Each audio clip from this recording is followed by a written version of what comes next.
Good morning. Happy Monday. Today is Monday, March the 30th. Sorry, I'm on the wrong side. March the 30th, 2020.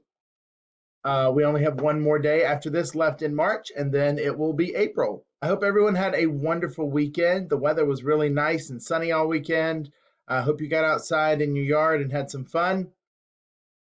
I have a question for you this morning, and my question to you is, what is your favorite color?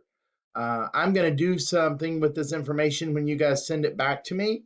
But if you could please comment under this video and let me know what your favorite color is. It's very simple. Just type in the color and I'll see your name next to it and I'll know. I'm gonna record those results and do something with it. Okay. I'll show you that later on this week. But a lot of you know my favorite color is red. That's why I'm wearing a red shirt this morning.